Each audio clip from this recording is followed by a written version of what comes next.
हमने देखा है कि जब तक किसी चीज को बल लगाकर ढकेला या खींचा नहीं जाता, तब तक ना तो वो हिलती है और ना ही उसकी गति में कोई बदलाव आता है। आकाश में भेजे गए रॉकेट का उदाहरण देखो। तुम देख सकते हो कि रॉकेट की चाल बढ़ती चली जाती है। पहले 8 सेकंड में ये 161 किलोमीटर प्रति घंटे के हिसाब से चल रहा है। जब पहला मिनट समाप्त होता है तो यह 1609 किलोमीटर प्रति घंटे पर होता है और 2 मिनटों में इसकी चाल 4828 किलोमीटर प्रति घंटा पहुंच जाती है। चाल में हो रहे इस लगातार परिवर्तन का यह मतलब है कि रॉकेट में त्वरण हो रहा है। 120 सेकंड में चाल 0 मीटर प्रति सेकंड से 1341 मीटर प्रति सेकंड हो गई। इसलिए कुल त्वरण 1341 मीटर प्रति सेकंड को 120 सेकंड से भाग देने पर मिलेगा, जो कि होगा 11 मीटर प्रति सेकंड हर सेकंड में।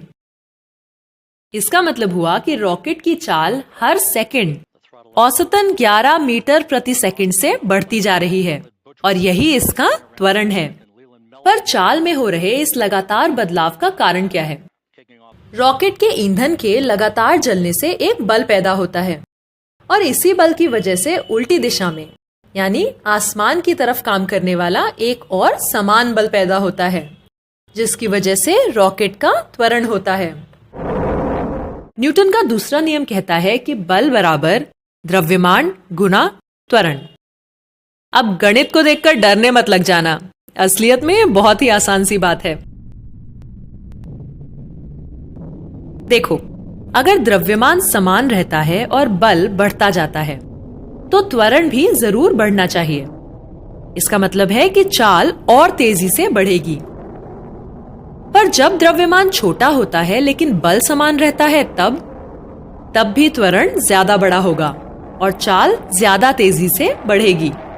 और क्या होगा जब बल समान है लेकिन द्रव्यमान बड़ा है? अब त्वरण कम होगा, चाल धीरे धीरे बढ़ेगी। बस एक बार ये बल, द्रव्यमान और त्वरण का रिश्ता समझ आ गया तो फिर तो इसकी गणित बच्चों का खेल है। तो याद रखना कि बल की वजह से त्वरण होता है और ये त्वरण बल की दिशा में होता है, यानी बल ज्यादा